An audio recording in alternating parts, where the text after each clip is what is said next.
Welcome back to the 13th annual Halloween special. I'm very excited that we can talk about a brand new movie tonight. This film is out October 3rd, and it's called Good Boy, and it stars Indy the dog. It's directed by Ben Leonberg, and it's about a loyal dog who moves to a rural family home with his owner, only to discover supernatural forces lurking in the shadows. As dark entities threaten his human companion, the brave pup must fight to protect the one he loves most. I've been hearing quite a bit about Good Boy since its festival run.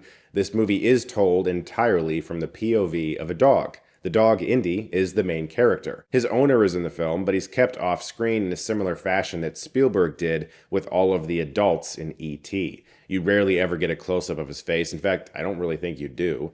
His head is almost always in shadow, and usually his dialogue is off-screen when you're focused on Indy. And this is a really brilliant concept. I mean, how many times, not just in horror movies, but in real life, have we noticed our pets staring at a corner, or looking at something, or responding to something that we're not seeing and we're not hearing? And it feels like, is our house haunted? Or are they just hearing something that's on another plane and we're just not connected with it? It's such a good idea to have a haunted house movie told from the POV of a dog. It's a fantastic concept that I am so jealous of. However, what I am not jealous of is the apparent 400 days it took to shoot this movie, because you have an entire movie from the POV of a dog, and that's a lot of dog work. Really difficult, I can imagine. This is the director's dog in real life, so I imagine that helped things a little bit, because 400 days is not a normal schedule for a movie, so I would assume this film was shot when they could. It has a brief appearance by Larry Fessenden, who shows up almost exclusively on video footage. He also had a dog in the past that was seeing things and acting strange in this same house. But the idea of telling a story like this from the POV of a loyal dog is so brilliant, not just because we haven't really seen it before, and it does feel like a type of thing where it's like, how have we not seen this before? But it's also great for a haunted house movie, because if all of the characters were humans, then you would be watching people react to things in ways that people do in horror movies. There's a strange sound, they see a weird sight, and they recoil, they talk about it, they try to rationalize it. But a dog is acting entirely on instinct. It's primal. Everything that happens to Indy in the movie causes him to react in a way that you don't normally see in haunted house movies.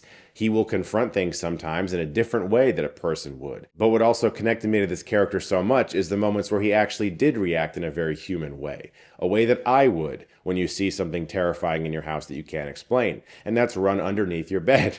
That's why I think this idea is just so genius, because you do get the best of both worlds. You get reactions out of your lead character that don't fit in to how a human would react in a haunted house movie, but the moments where he does act human and he is frightened and he is caring for his owner and wondering what's happening to his owner, those moments feel so startlingly human and empathetic that this movie has such a wonderful beating heart at its center. Good Boy is only 73 minutes long, and of course that's with credits. I can imagine that was probably out of necessity. You have a character that is fairly limited in its communication ability, and the story is affected as a result. But it also is the perfect runtime for this movie, because so much of this film is visual storytelling. There's not a lot of dialogue. And of course, I love that. I love long sequences in movies where you're with a character, in this case a dog, and nobody's saying anything, and you're just allowed to be still in a moment or two. It's really nice. You don't get that too much in horror films anymore. Really, movies, period. Everything's always chaotic and something's always happening and people are always shouting and running around, and it's great to have these really still moments where you can sit in the dread. Also, the scrappiness of this movie is something I immediately relate to. It's clearly a labor of love, something that was shot over a long period of time because it's a great idea, and I can tell the director really wanted to make this movie and put his heart and soul into it and did everything he can to get what is probably, I mean, for sure, top 3 best dog performances in a film of all time. I often think of the dog in The Thing, of course, Anatomy of a Fall, the Homeward Bound movies. I mean, there's obviously a lot of really great animal performances in films, but rarely is it the focus, and certainly not in a haunted house horror movie. And the work that he got out of Indy is quite good. There's a lot of moments where I thought, man, yeah, I mean, I don't know how long it took him to achieve that, but the edit is very tight in how it weaves this performance together. And Indy does a phenomenal job in the movie. It is a very accurate title. He is a extremely good boy. This movie's coming out the same day as Bone Lake, and like I said in that video, you might find it weird that I'm recommending other horror films in the exact same month that my film is coming out.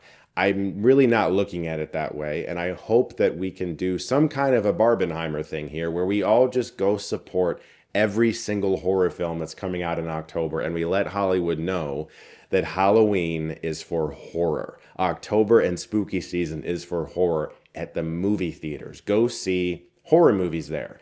Watch all of them. See Bone Lake. See Good Boy. Go see Black Phone 2. See my movie coming out October 24th. I hope you enjoy it. But honestly, I just really love the idea of supporting all of these great horror visionaries that are trying to get their stories told this spooky season. I hope that you guys support them too. So definitely go check out this movie. It is a very unique premise told in a very interesting way, and I had a great time with it. Guys, look forward to more videos coming up in the 13th annual Halloween special. In fact, a lot of them. Despite being on a press tour, I have actually been able to bank a lot of great videos, and I'm so excited to share them with you. I hope you enjoy them. Thank you so much, as always, for watching, and if you like this, you can click right here and get Stuckmanized.